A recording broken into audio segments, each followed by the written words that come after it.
They stole my slippers and laughed like it was funny, like I was furniture that walked around the house, an invisible ghost they could torment without consequence. It wasn't just a prank.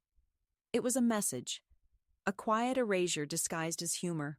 I remember the exact moment I realized how deep the betrayal cut.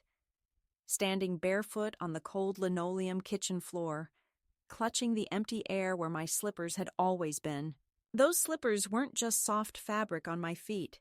They were a memory stitched with love and loss, worn down by years of quiet mornings and lonely evenings. They were a gift from my late husband, handed to me on a chilly autumn day decades ago, when the leaves were just turning gold and the air smelled of wood smoke. He had smiled shyly, the kind of smile only a man who loved you more than life itself can give, as he slipped those slippers onto my feet for the first time, and I felt like I was wrapped in his arms even when he wasn't there. Now, those slippers were stolen, tossed aside like some forgotten joke, and the laughter that followed was not the kind of warmth I had once known, but a cold, cutting edge that sliced through the heart of everything I had believed family to be. I am 81 years old, living in a small retirement home on the edge of St. Louis, a place that smells faintly of old wood and polished shoes, where time moves slowly and memories linger like shadows in the corners of each room. I live alone, though I am surrounded by others who shuffle by with their walkers and their whispered conversations. Some days, the walls feel too close, the silence too heavy, but I have grown used to the quiet. This is my home now, but it was not always so. There was a time when I was surrounded by the noise and chaos of a family, when laughter meant connection, when the sound of footsteps on the porch made my heart beat a little faster in hope and expectation. That hope was shattered one afternoon when the slippers disappeared, and with them, the fragile thread that tied me to the people I once called my own. It happened during a family visit, a day that was supposed to be filled with warmth and reunion, but instead was marked by subtle cruelty dressed as jest. My children and grandchildren, the ones I had nurtured and loved with all my heart, decided it would be hilarious to take my slippers and hide them from me, gleefully watching as I shuffled around barefoot, confused and hurt. They filmed me, the old woman stumbling in her bare feet, and posted the video in a private family group chat, laughing with emojis that made the wound sting even more. I found out not from them but from a stranger, someone who recognized the pain behind my forced smile and reached out quietly. The betrayal was not loud or violent. It was a slow, creeping poison that dissolved the bonds I had believed unbreakable. I was no longer their mother, their grandmother. I was a punchline. In the weeks that followed, the atmosphere at family gatherings shifted imperceptibly but irrevocably. What began as teasing became a pattern of patronizing comments and condescending smiles, of gifts that infantilized rather than honored me, a walker decked out with balloons, a mug with a childish slogan, slippers in neon colors that screamed, "Senior," "Citizen." My words were met with laughter, my complaints with dismissive shrugs. Even the staff here, in this home where I now live, took to calling me Slipper Queen, a nickname meant to amuse, but which felt like a crown of thorns pressed upon my head. I was isolated, diminished, erased bit by bit until I began to doubt my own worth. The people who should have been my protectors became the architects of my invisibility, and the house that once held echoes of love now echoed only with silence. But beneath the surface of that quiet erosion, something stubborn and fierce still lived. One afternoon, while rummaging through a dusty old box in my closet, I found a set of tools. My husband's tools from years ago, worn and well used, the wood of the handles smooth from decades of repair work done together. Holding that hammer in my hand, feeling the familiar weight and texture, I was flooded with memories not of helplessness, but of strength and agency. I remembered how we had built a life side by side, how no problem was too small to fix, how even the tiniest repair carried meaning. That moment became a turning point, the spark that lit a fire inside me. I would not be the subject of their jokes any longer. I would claim back my dignity, even if it meant standing alone. The next family visit arrived with an uneasy air. The house was filled with laughter and chatter, but beneath it lay a tension I could almost taste. As the children removed their shoes at the door, a ritual they performed with no thought, I quietly retrieved the hammer and nails I had hidden in my room. With deliberate calm, I went to the entryway and nailed every single one of their shoes to the hardwood floor. The sound of the hammer striking nail on wood echoed softly in the room, a quiet but unyielding declaration of my presence. When they returned and saw what I had done, the laughter died instantly. Their eyes widened, and the air thickened with an awkward silence. I sat there, sipping my tea, wearing my worn slippers with pride, and said simply, "I thought we were still playing jokes. This one's mine." There was no anger in my voice, only a quiet strength they had not expected. Their reaction was not what I had imagined. Instead of fury or shame, the eldest grandson let out a soft laugh, not mocking but respectful, as if for the first time, he truly saw me. The others stood speechless, caught between embarrassment and a dawning realization that I was no longer the passive figure they had taken for granted. Days later, that same grandson sent me a photo of his nailed shoes, neatly placed by the wall with the caption, "All under control, Grandma." It was a small gesture, but it meant the world, a subtle truce in a battle I had long thought lost. In the days that followed, the house felt different. I walked in my slippers with a new lightness, aware of the space I occupied, the respect I demanded. Other residents noticed, and a few even joked with me, asking if they should bring their shoes for me to fix. For the first time in years, I felt seen, not as a relic or a joke, but as a woman who refused to be erased. A granddaughter came to visit alone, bringing a small notebook and asking me to write down stories, memories, things I had never shared. "I want to learn who you really are," she said softly. And in that moment, I understood that my fight was not just about slippers or nails, but about reclaiming my identity and voice. Some jokes aren't funny, and sometimes the punchline has a hammer. This story is mine, but if it finds you, know this. Dignity is not something others give you. It's something you take, and when they try to make you invisible, sometimes all you need is to nail your place firmly in the world. The moment I realized this was no harmless joke, but a calculated betrayal came quietly, almost invisibly, yet it shattered the fragile calm I had been holding on to. It wasn't a sudden shout or an angry confrontation that opened my eyes. It was the silence after the laughter died down, the cold absence where warmth should have been, and the unmistakable feeling that I had become nothing more than a prop in a story, written without my consent. The catalyst for everything was that stolen pair of slippers. Yes, but more than that, it was the way my family treated the entire episode as if it were just a bit of fun, a harmless prank to be brushed off with smiles and "you're too sensitive" remarks. But beneath their casual dismissal lay something far more painful. A deliberate message that I no longer belonged in their lives the way I once did, that I had become a relic to be mocked, rather than a mother and grandmother to be respected. It happened during one of their weekend visits. I was sitting in my favorite chair, the one by the window, where the afternoon sun fell just right and warmed my hands as I held my knitting. The house was filled with the usual buzz, children running through the hallways, voices rising and falling, the scent of fresh coffee mingling with the faint perfume of my daughter-in-law. I felt a flicker of hope, that maybe today would be different, that laughter might once again mean joy instead of ridicule. Then the moment came. I noticed my slippers were missing. At first I thought I had simply misplaced them, a common enough occurrence at my age. But as the minutes passed, and the footsteps of the children grew louder in other rooms, I understood they were nowhere to be found. I shuffled into the living room, calling softly, "Has anyone seen my slippers?"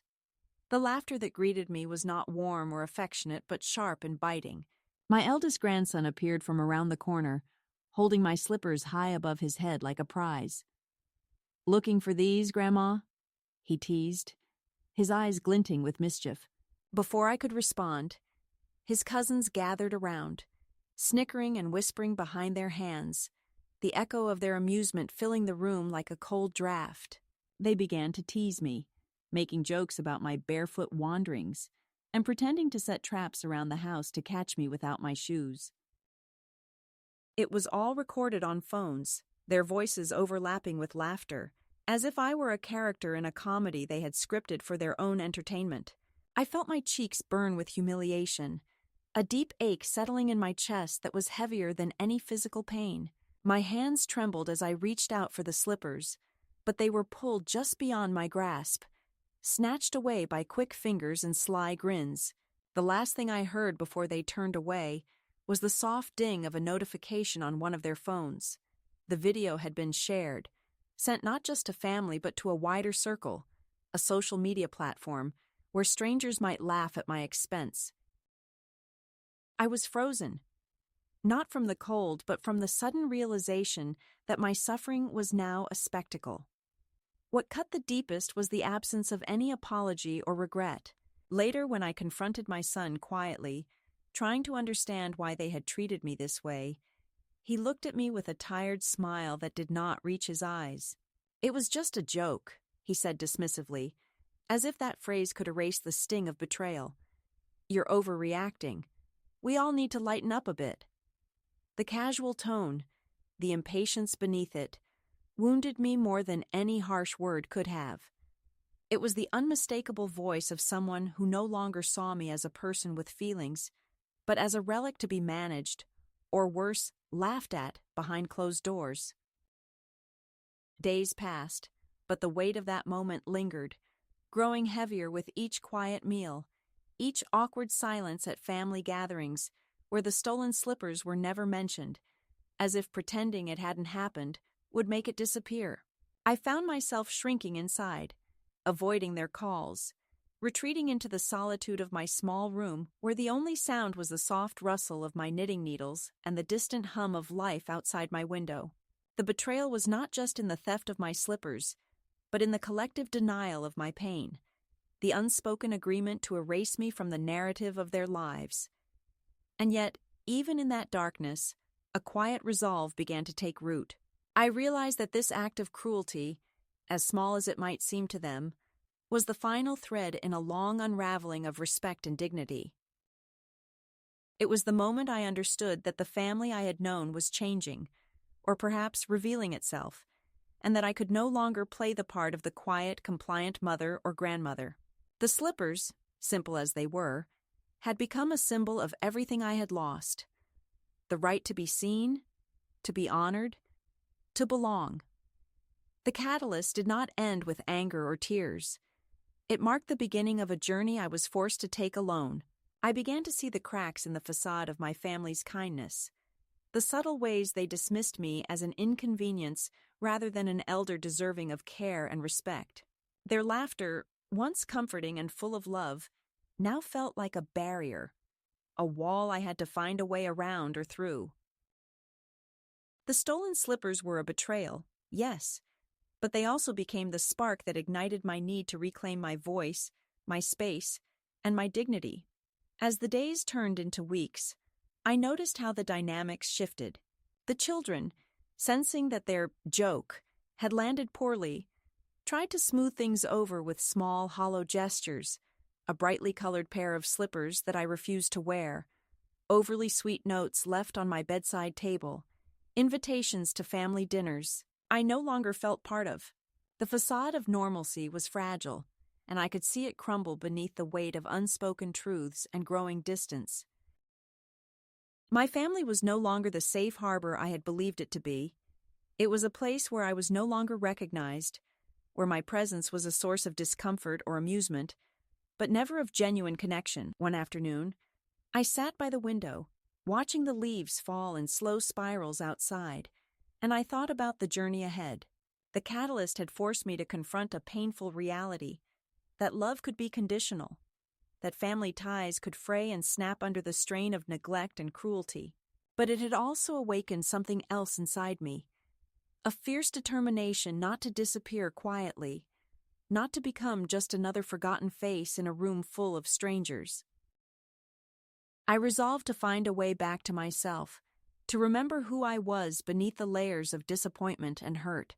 The stolen slippers had taken something precious from me, but they had also handed me a choice: to stay invisible and silenced, or to stand up and be seen, no matter the cost.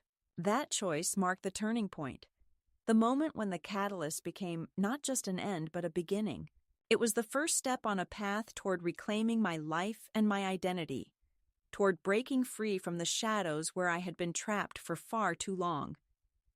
In the quiet that followed the betrayal, I began to gather the pieces of myself. The slippers were gone, but the strength they had come to symbolize was still within me. The catalyst had struck deep, yes, but it had also cracked open a door I was now determined to walk through, no matter where it led. It was supposed to be a simple family visit, one of those afternoons that were meant to patch up the widening cracks between us, to remind me that despite everything, I still belonged somewhere, to someone. I had taken extra care that morning, brushing my thinning hair until it caught the light just right, slipping on my favorite cardigan, the one with tiny embroidered flowers along the cuffs, and of course, putting on my slippers. Those slippers were more than just footwear. They were my armor against the cold floors and the invisible chill that seemed to hover around me lately. As I waited for my daughter's call to say they were on their way, I rehearsed the smiles I would wear, the words I would say to smooth over the quiet distance that had grown between us over the years. I was ready to forgive, or at least to pretend that nothing had changed, to step back into the role I had always played: the caregiver, the steady presence, the grandmother who baked cookies and listened with a patient smile. But what happened next was a betrayal not born of anger or cruelty, but of something far more insidious: indifference masked as a joke. When they arrived, the air was thick with an awkwardness I could not place, a tension hidden beneath their laughter and the cheerful chatter of the children. My son Daniel greeted me with a tight smile that didn't reach his eyes, and my daughter-in-law Carla offered a polite nod, her attention already elsewhere, her hands busy with her phone as if it contained a secret that made the room less unbearable. The grandchildren, young and oblivious to the undercurrents, dashed past me, their voices rising in careless joy. But even their enthusiasm felt like a reminder of my outsider status. The house was pristine, every surface gleaming with the cold precision of a showroom, rather than a home filled with warmth and memory. Not a single photograph featured me, no evidence of the years I had poured into this family, the birthdays celebrated, the nights spent soothing scraped knees or broken hearts. Instead, there were curated images of Carla's family, her parents on vacation, her children posed perfectly in matching outfits, a silent message of exclusion. The moment that shattered any remaining illusions came quietly, but with devastating clarity. It started with a whispered exchange between Daniel and Carla, barely audible but heavy with meaning. "Hide her slippers. It'll be funny. She won't find them." I caught the words like a punch to the gut, unable to look away as they exchanged conspiratorial smiles, as if I were a character in a play they had written without me. My slippers, those soft, familiar tokens of my past, were taken while I was distracted in the kitchen, the very room where countless meals had been prepared with love and care.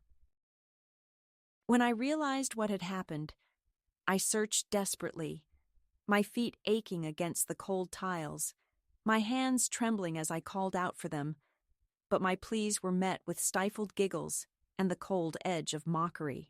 They filmed me, the old woman shuffling barefoot, confusion clouding my eyes as I tried to gather my dignity from the floor like shattered glass.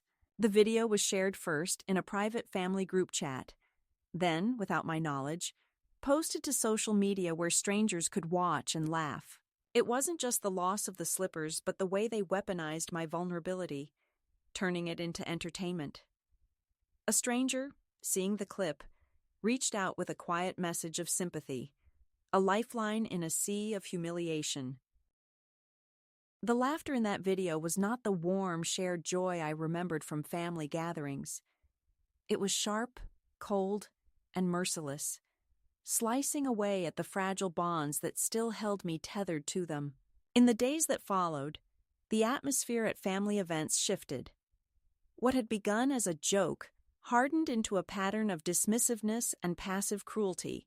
Comments like, "Oh, careful, Grandma might trip without her royal slippers," or "better keep the slippers away or she might run off," became common, laced with laughter that felt more like scorn. Gifts arrived wrapped in bright paper, balloons tied to walkers, mugs emblazoned with patronizing slogans. I was no longer the matriarch or the respected elder. I was the punchline, the fragile old lady to be pitied or mocked. Even the staff here in the retirement home, picking up on the family's attitude, began calling me Slipper Queen in a tone that seemed innocent but carried the weight of dismissal. My protests, my quiet requests for respect, were brushed aside or met with forced smiles. The slow erosion of my dignity was compounded by the isolation it brought. Invitations to family dinners stopped arriving. Phone calls went unanswered. Visits became rare and rushed. The laughter that once meant connection now served as a barrier, a reminder that I was no longer fully part of their lives. The children, once eager to sit at my feet and listen to stories, now looked past me, distracted by their phones or their own worlds. The warmth of family gatherings was replaced by a cold formality, a scripted politeness that left no room for the woman I was beneath the wrinkles and fading strength. I found myself retreating into the corners of the room, shrinking from the glare of those who once loved me, my heart heavy with a loneliness that words could not capture. Yet beneath this growing shadow, a flicker of defiance stirred. One afternoon, while going through an old box tucked away in my closet, I found my husband's tools, worn and familiar, the wooden handles smooth from years of use. Holding that hammer again, feeling its solid weight, I was transported back to a time when I was not just an observer of life but a builder of it. The memory of fixing creaky doors and loose cabinet hinges with him by my side reminded me that I was not helpless, not invisible, not a joke to be laughed at and forgotten. It was in that moment that I resolved I would reclaim my dignity, my identity, and my place in this world, even if it meant standing alone against those who sought to diminish me. The next family visit arrived with the usual fanfare, but a new undercurrent of tension. As the children took off their shoes at the door, I quietly retrieved the hammer and nails I had hidden away, my hands steady despite the pounding of my heart. With deliberate care, I nailed their shoes to the hardwood floor, each strike a quiet declaration of my presence and strength. When they saw what I had done, the laughter died in their throats, replaced by a stunned silence that filled the room with an electric charge. I sat calmly, my slippers warm beneath me, sipping tea as if nothing had changed, and said, "I thought we were still playing jokes. This one's mine." The shift in the room was palpable, and for the first time in a long while, they looked at me not as a figure to mock, but as a woman who refused to be erased. This act was not out of anger but a reclaiming of self, a boundary drawn firmly in the dust of their indifference. It was a turning point, a moment when the quiet victim became the quiet warrior. The eldest grandson, who had once joined in the laughter, now looked at me with a new respect, a silent acknowledgement that the woman before him was no longer willing to be sidelined. The days that followed brought small gestures, a photo of nailed shoes with the caption, "All under control, Grandma," and a subtle shift in how they treated me. It was not forgiveness or reconciliation, but it was the beginning of a new chapter, one written on my terms, with the hammer as my pen and the nailed shoes as my declaration. Through this, I learned that dignity is not granted by others but taken by oneself. Sometimes the hardest battles are fought not with words, but with quiet acts of defiance that speak louder than any apology. And sometimes the deepest wounds are healed not by those who cause them, but by the strength we find within ourselves to stand tall again. After the stolen slippers incident, the days blurred into a series of muted, aching realizations that the family I once knew was slipping further and further away from me. The house that had been my sanctuary became a place where I was constantly reminded of my diminishing role, the soft echoes of laughter and whispered comments shadowing my every step. I found myself retreating more often into the quiet corners of the rooms, seeking refuge in solitude that was both balm and wound. The small acts of kindness that once defined family life were replaced by a cautious distance, a growing invisibility that seemed to seep into the very walls.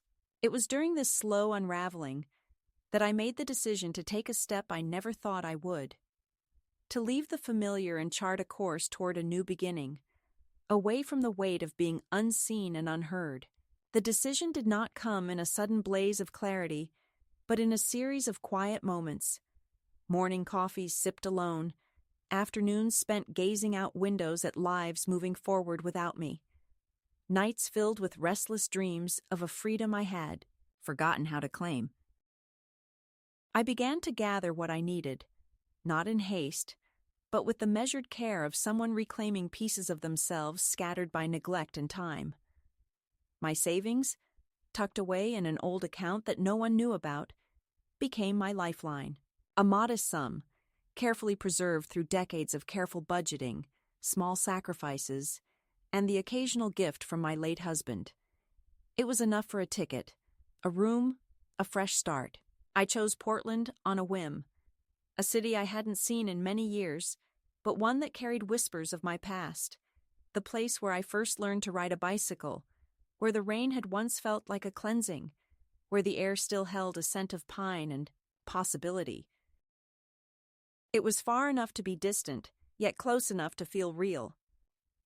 The night before my departure, I packed quietly, folding clothes with the precision that had been my habit for a lifetime, slipping my knitting and a few cherished books into my worn leather bag.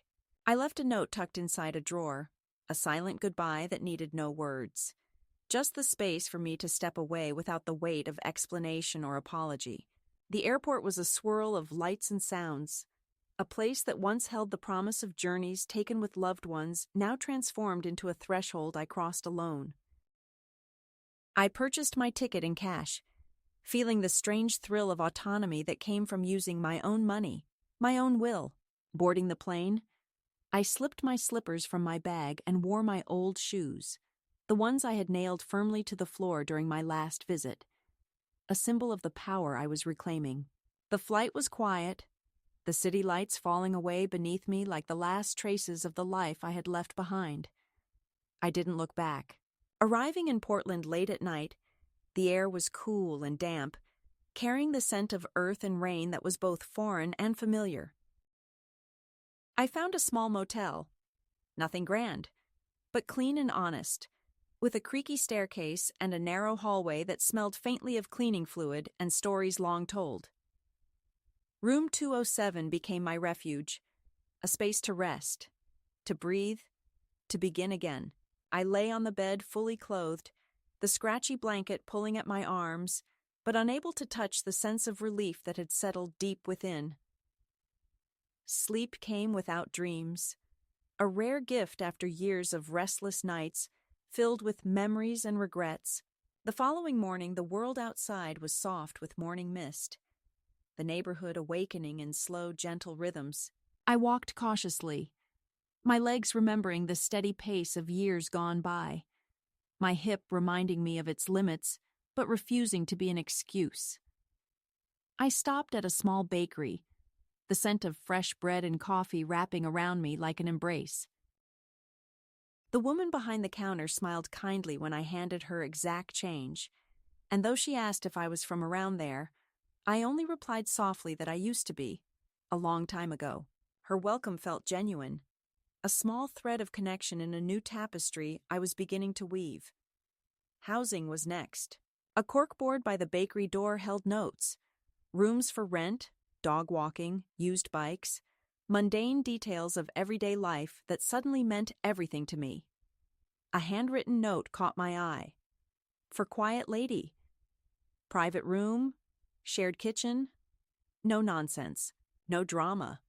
$400 per month. Call Joyce. The blunt simplicity spoke to me, a promise of no pretenses, just an honest place to belong. I took a photo of the number, a lifeline thrown across the uncertainty. By afternoon, I stood on a faded porch with peeling paint, facing Joyce, a woman with a cigarette in one hand and a cat curled around her ankles, who sized me up with a wary eye. Her house smelled of lavender and fried onions, lived in and real, unlike the sterile perfection I had left behind. The room she offered was small but filled with sunlight, a twin bed, a worn dresser, and a window that opened onto the quiet street below. It was not much, but it was mine. The routine began to take shape. I found work in a local cafe, a place of burnt toast smells and early mornings, of coffee cups and worn aprons. I was slow at first, my feet aching, my hands unfamiliar with the rhythm. But I remembered the steady beat of service, the focus on others that silenced the noise inside. The first paycheck was small, a few dollars after taxes, but it was pure, earned by my own hands, and it felt like a victory. Each day brought new small choices, a wool coat bought in a second-hand shop, crosswords from the morning paper, a cinnamon roll from a kind manager who saw beyond my age and whispered encouragement in quiet moments. I was no longer just someone's grandmother. I was a woman carving out a space where I belonged, where I was seen not for what I once was, but for who I was becoming. The ache in my feet softened as the weeks passed, replaced by a quiet strength that grew with every step. Every shift worked, every plate carried without spilling.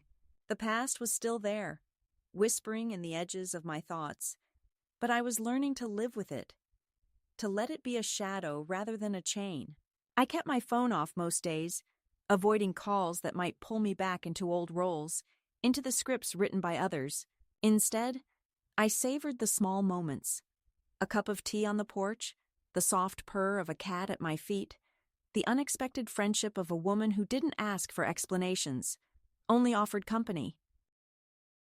This was the first escalation, the quiet but unyielding step away from invisibility, the beginning of a journey that no one else could take for me. It was the choice to live on my terms, to find dignity not in the approval of others, but in the simple, stubborn act of choosing myself every day. In the quiet rhythm of my new life, something began to shift. Not with sudden fireworks or dramatic gestures, but with the gentle unfolding of small, deliberate acts that slowly reclaimed pieces of myself I had long thought lost. The days in Portland settled into a pattern, each morning starting with the familiar scent of brewing coffee in the cafe where I worked, the steady clink of cups and the murmur of early risers forming a comforting backdrop to my thoughts. I was no longer defined by the family who had discarded me or the loneliness that had once threatened to swallow me whole. Instead, I was becoming a woman who belonged to herself, who carried her own stories and dreams without apology or shame. The room I rented from Joyce, that small sanctuary bathed in afternoon light, became more than just a place to sleep. It became a space where I could breathe freely, where the walls bore witness to my quiet resilience rather than my hidden pain. Joyce herself, gruff but not unkind, was a steady presence, her sharp wit and unvarnished honesty a balm against the softness of my own doubts. She never pried, never asked about the life I had left behind, but her occasional grunts and the way she poured me a glass of wine without question spoke volumes. In her company, I found a kind of companionship that was both freeing and grounding, a reminder that connection need not always be loud or demanding to be real. Work at the cafe was a revelation. At first, my movements were slow, cautious, my feet unaccustomed to the long hours spent on them, my hands relearning the delicate balance of carrying plates and pouring coffee without spilling. But the rhythm came, steady and sure, a pulse that echoed the beating of my own heart as it grew stronger with each shift. Heather, the manager, was a woman of few words, but sharp eyes, and her quiet acceptance was a lifeline. When she slipped me a cinnamon roll wrapped in foil one morning, muttering about there being too many, it was more than just a gesture of kindness. It was a recognition that I belonged, that I was valued not for what I had been, but for who I was. Becoming. Each paycheck was a small victory, a tangible proof of my independence and my ability to support myself. I began to carry my own money again, folding bills neatly into my worn wallet, feeling a thrill in the simple act of paying for things without needing anyone's permission or assistance. The first coat I bought, a navy wool piece with a subtle herringbone pattern, was not just clothing but a statement. I tried it on in the quiet of a second-hand shop, feeling the weight of its fabric and the warmth it promised. And for the first time in years, I looked in the mirror and saw not the woman they had dismissed, but someone strong and worthy of care. Outside the cafe, the neighborhood began to feel like home. I wandered the streets on my days off, exploring parks and bakeries, discovering small corners of warmth in a city that had once been just a memory. The kindness of strangers, the gentle nods of recognition from shopkeepers, the simple pleasure of a scone bought with exact change, all of these threads wove together into a tapestry of belonging that wrapped around me like a soft quilt. It was a slow process, this reweaving of identity, but with each step, I felt the bonds of the past loosen, making room for something new. Letters came from my grandson Kieran, the only family member who reached out without judgment or expectation. His words were cautious but filled with warmth, a bridge across the distance that had grown between us. When he visited, alone and unpressured, we shared quiet moments that were unburdened by the past, talking about books, birds, and the small joys that make life bearable. His presence was a balm, a reminder that even in the fractured landscape of family, pockets of love and understanding could still bloom. And yet, even as I built this new life, the shadows of the past lingered at the edges. The arrival of letters from my son and daughter-in-law, filled with thinly veiled accusations and demands, tested my resolve. They spoke of concern and reasonableness, but beneath the words lay an expectation that I would return to the role they had written for me, a role of obedience and invisibility. I read their messages carefully, folding them away like fragile paper boats in a stormy sea, and made the choice to hold my ground. My response was quiet but firm, a letter not of anger but of finality. I was done being their pawn, their source of worry and control. I was a woman who had found her own voice and was no longer willing to be silenced.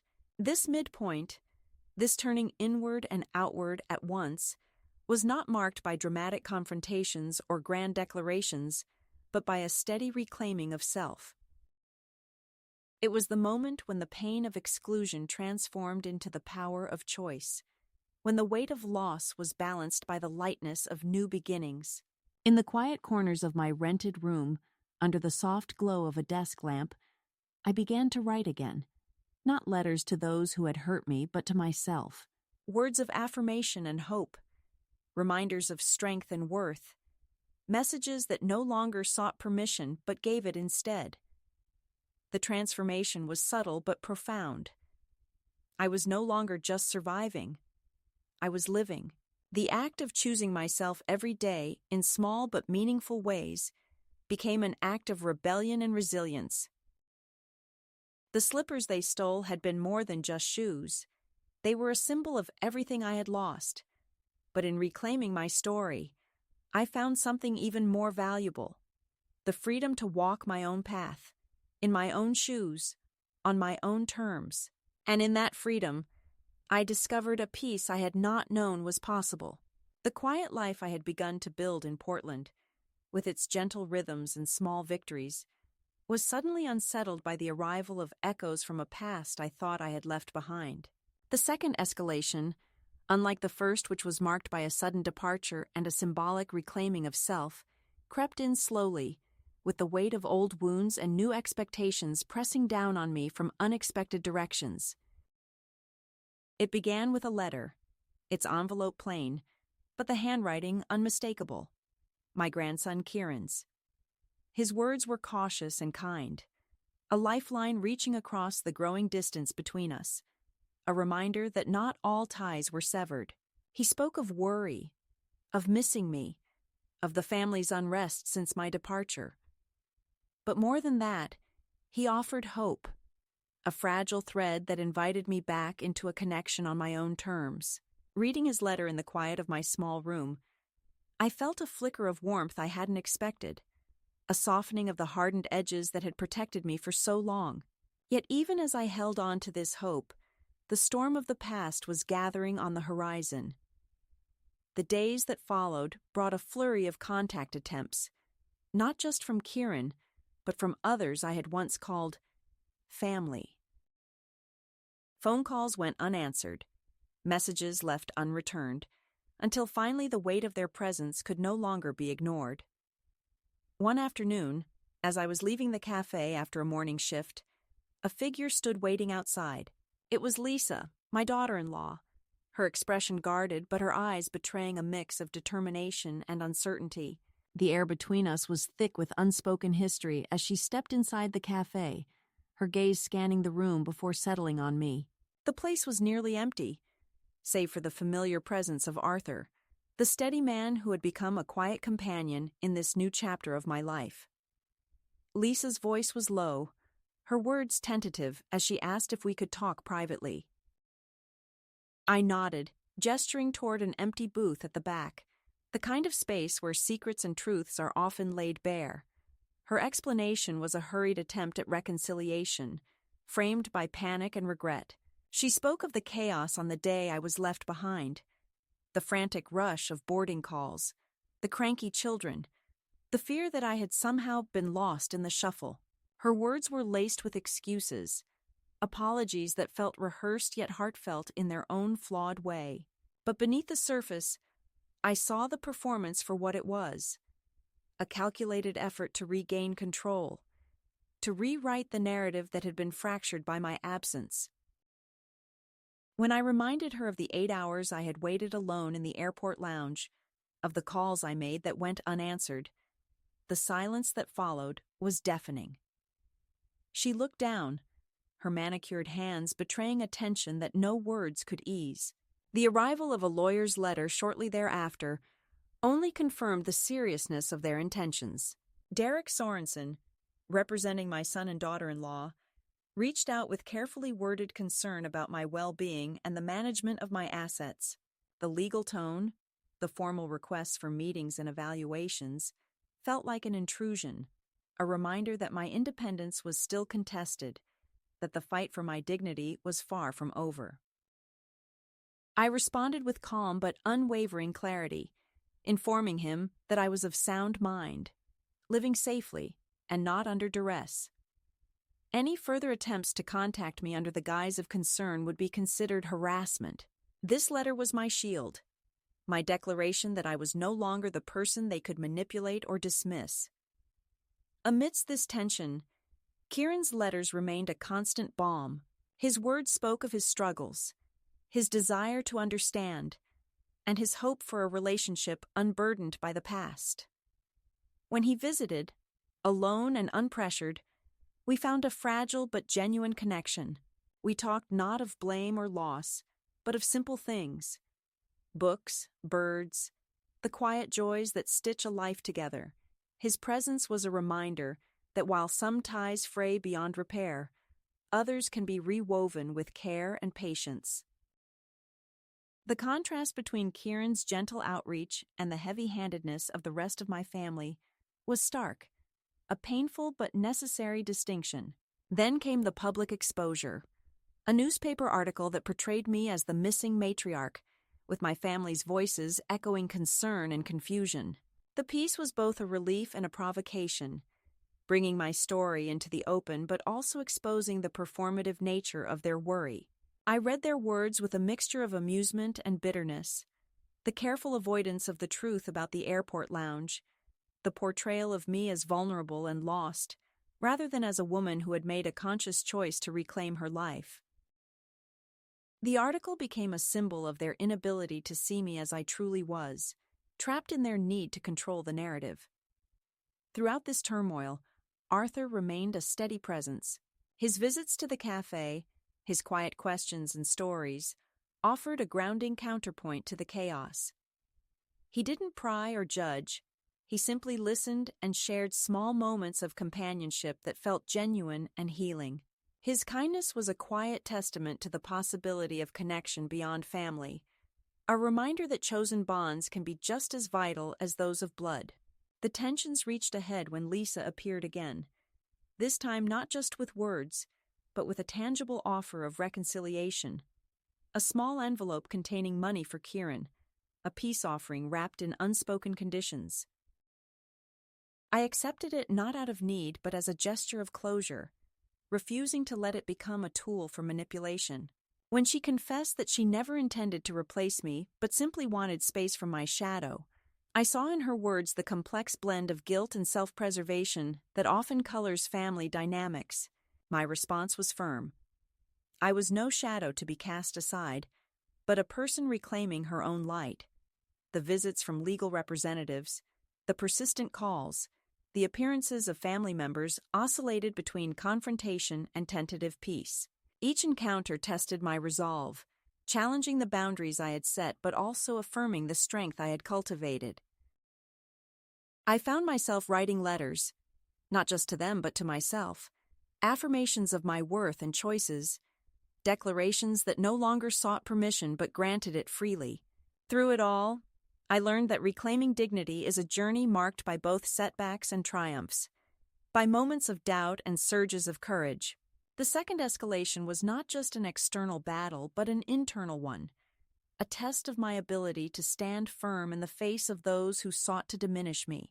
It was a crucible that refined my sense of self and strengthened my commitment to live life on my own terms.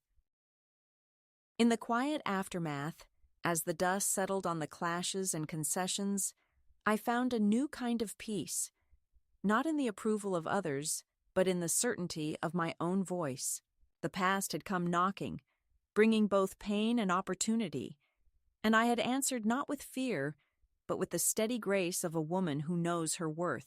This was no longer a story of loss, but one of resilience, of a life reclaimed piece by piece, of a heart that refused to be silenced.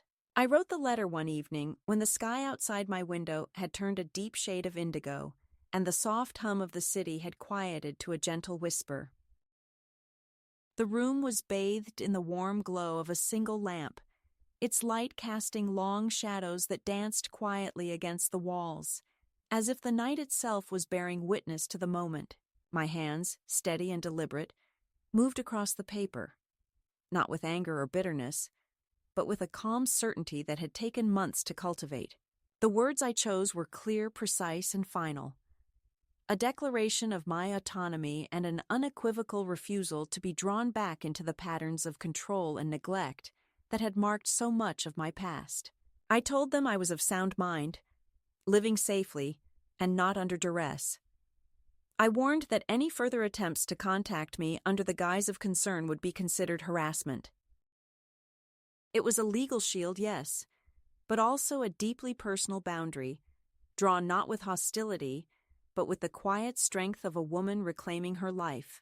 This letter was the culmination of a long journey, one that had taken me from the depths of humiliation and exclusion to a place of quiet power and self-possession. It was not written in haste or fury, but in the measured tone of someone who had seen too much to be easily shaken, someone who had learned that the greatest act of resistance is often the refusal to be silenced. Sending it off the next morning, I felt a weight lift from my shoulders, a sense of finality that was both liberating and a little frightening. I knew that from this moment on, there would be no more half measures, no more waiting for permission or approval. I had made my choice, and it was irrevocable. The days that followed were marked by a new kind of stillness, The call stopped, the letters ceased, and the visits dwindled until the only voices I heard were those I chose to keep close. The steady friendship of Joyce, the gentle companionship of Arthur, and the comforting routine of my work at the cafe. This silence was not empty but filled with possibility, a space where I could rebuild without interference or judgment. I began to fill my days with small pleasures, baking lemon squares for a community potluck, walking through neighborhoods that smelled of rain and lilacs, reading poetry late into the night. Each act was a stitch in the fabric of a new life, one woven from resilience, dignity, and self-respect. When Lisa came to the cafe that gray Thursday afternoon, it was not as the woman who had once dismissed me, but as someone seeking a fragile reconciliation. Her coat was tailored and too fine for the drizzle outside, her posture stiff with hesitation. She waited while I finished my tasks, watching but not interrupting, as if unsure how to bridge the gulf between us. When she finally approached, her voice was low, carrying the weight of unspoken regrets as she asked if we could talk privately.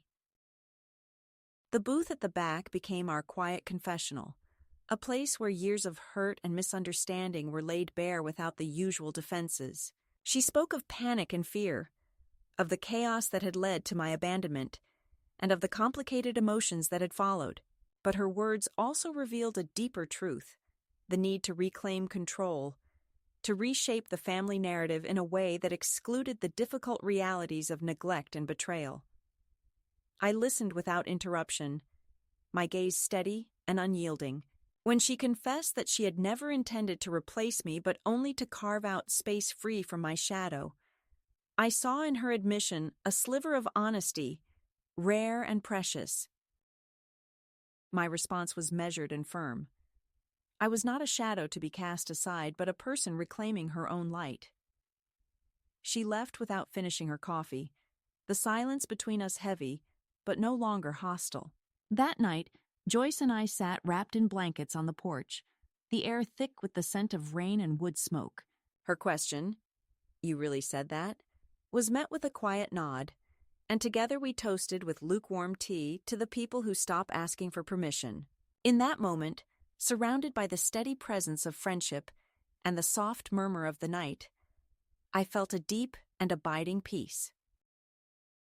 The final cut had been made, not with anger but with grace, not with vengeance, but with the quiet resolve of a woman who had finally stepped out of the shadows and into the light of her own making. The morning light spilled softly through the thin curtains of my small room, casting a pale glow over the worn wooden floor and the neatly folded clothes resting on the chair. I sat by the window, the quiet hum of the city waking up beneath me, and felt a stillness inside that was both new and deeply familiar. After months of turmoil, betrayal, and rebuilding, I had come to a place where the past no longer held the power to unsettle me. The decisions I had made, the departures, the boundaries, the letters, had woven together into a tapestry of resilience and quiet victory. I was no longer the woman they thought they could dismiss or control. I was whole, on my own terms. The letter from Kieran had arrived just days before, carried by the gentle hands of a courier and marked with the hopeful urgency of youth. His handwriting, large and deliberate, filled the page with words that reached across the distance we had both traveled in our own ways. "Grandma, I'm coming to Portland. I want to see you. I'm not bringing anyone. I just want to talk." The invitation was simple, unpressured, and full of promise. It was a bridge offered without expectation, a chance to begin again with someone who had always seen me, even when others could not. I folded the letter carefully, tucking it close like a fragile treasure, and knew that when the time was right, I would cross that bridge. In the days that followed, I prepared, not for a reunion, but for a meeting of equals, two souls seeking connection beyond the fractured history. I chose my navy coat, the one that had come to symbolize my new life, and dressed with quiet care, not for him, not for anyone else, but for myself, for the woman who had reclaimed her story and walked steadily into the light. I did not tell Joyce where I was going, and she did not ask. There was a mutual understanding, a respect for the paths we each walked, sometimes together and sometimes apart. The Red Fern Motel was modest, its faded paint and narrow hallways, a far cry from the polished surfaces I had left behind, but perfectly suited to the sincerity of our encounter. Kieran opened the door with a tentative smile, the same gentle kindness that had always been his hallmark. We did not rush into embraces or apologies, but shared quiet moments filled with the unspoken understanding of two hearts healing. His room smelled of takeout and hotel soap, cluttered with books that spoke of his search for knowledge and meaning. We talked of small things and big things, of the life he was building and the freedom I was claiming. There were no tears, no recriminations, only the steady beat of a connection rekindled. When he handed me a small bundle wrapped in paper, a collection of poems underlined with notes that spoke directly to my heart, I felt the profoundness of our bond, fragile yet enduring, marked by distance but not broken by it. The line that stayed with me, "There are women who rise not from fire, but from forgetting who told them they couldn't," became a mantra, a reminder of the quiet strength that had carried me through. Returning to the cafe the next day, I wore a new apron Heather had found in a clearance bin, its deep green fabric embroidered with the words, "Not your grandma's kitchen." The laughter it sparked was full and genuine, a celebration of the woman I was becoming. Arthur, ever steady, raised his mug in salute, a silent toast to the journey we had both traveled. At home, the familiar warmth of Joyce's kitchen awaited, the scent of garlic and slow-cooked meals filling the air. Franklin the cat greeted me with a grumble and a headbutt, the small rituals of daily life grounding me in the present. We ate quietly, sharing comfort without the need for words. On a quiet evening, I sat on the porch with pen and paper, writing a letter, not to anyone else, but to myself. "Dear me," I began, "you waited so long for someone to save you. You forgot you were always the one holding the key. You didn't lose them. They let go. And you finally let go back." I folded the letter carefully and tucked it inside my dresser drawer behind the old recipe cards, a secret reminder of the journey I had taken. This was no longer a story of loss or abandonment, but one of renewal and quiet triumph. I had stepped out of the shadows, reclaimed my voice, and built a life on my own terms.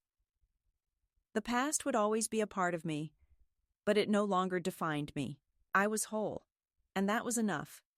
If this story finds you at the right moment, know this: you do not have to wait for permission or a perfect sign to choose yourself. You are your own signal in the silence, your own step away from the airport lounge, your own story waiting to be written. When you do, come back and tell me. I will be here, ready to listen and to believe in the strength you have found.